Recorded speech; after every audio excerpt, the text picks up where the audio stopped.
I never imagined a simple joke could destroy everything I had built, but that's exactly what happened.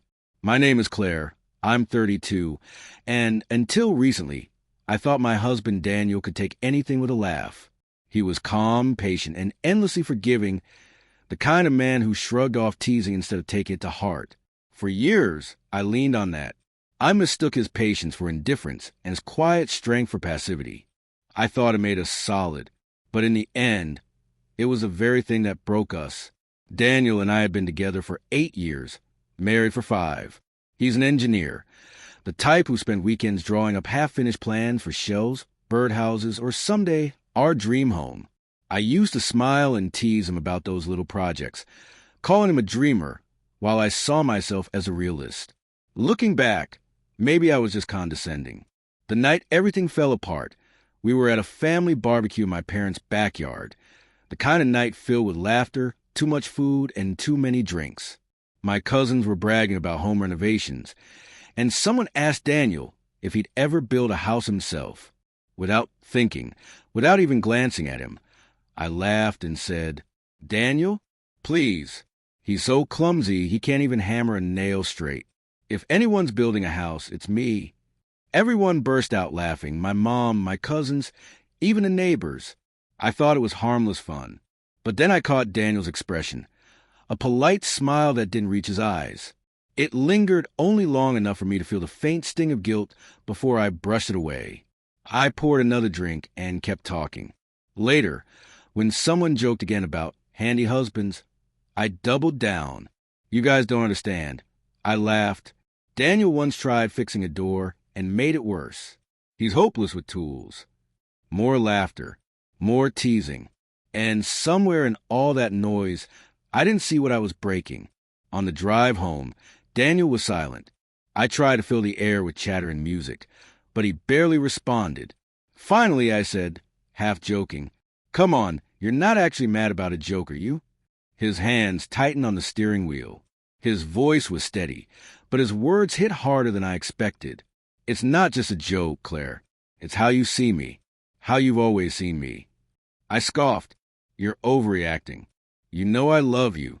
He shook his head. "Do you?" Because love doesn't sound like ridicule every time I try. Love doesn't turn me into the punchline. You don't respect me, and maybe you never have. When we got home, he didn't grab a beer or sit on the couch like he usually did. He went straight to the bedroom and pulled out a duffel bag. "What are you doing?" I asked, half laughing, half afraid. "I'm leaving," he said simply. I froze. "You're leaving?" Over a joke. He looked at me, really looked at me, and said, "It's not over a joke. It's over years of them. Years of you making me feel small. Years of you showing me I'll never be enough in your eyes. Tonight was just the last straw." My pride kicked in. "So that's it? You're just walking away?" "Yes," he said, hoisting the bag over his shoulder. "Because I finally realized I deserve someone who believes in me." And then he walked out. The sound of that door closing felt final. For days, I told myself he'd come back. He always did. Daniel was a forgiving one. But not this time. I called, texted, even showed up at his office. He avoided me completely. His friends wouldn't answer my questions. And when my cousin Mark called to check in, I expected sympathy. Instead, he said quietly, "Claire, I think you really hurt him. He's not being sensitive. He's finally standing up for himself. Maybe you should think about why he had to." That night, I sat on our bed staring at his empty-sided closet, the fading smell of his cologne clinging to the air. And for the first time, I let myself see the truth. I had mocked his dreams instead of supporting them. I'd mistaken cruelty for humor. I had chipped away at his confidence, one harmless joke at a time. The bitter irony? The man I teased for not being able to build a house had spent years building a life with me, patient, steady, and full of love.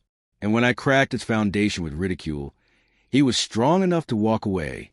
Now, weeks later, I scroll through old photos, our first apartment, our road trips, our shared smiles. And all I can see is how hard he tried, and how easily I turned his effort into entertainment. He wasn't clumsy. He was strong, stronger than I ever gave him credit for. strong enough to leave when he realized I would never change. If you take anything from my story, let it be this. Words matter. Jokes can wound. What feels harmless in the moment can be the blow that shatters everything. Don't wait until it's too late to realize that the person you're mocking was the one holding your world together. And before you hear what happened next, make sure to subscribe. We share real stories like this every day, stories that remind us how fragile love can be when pride gets in the way.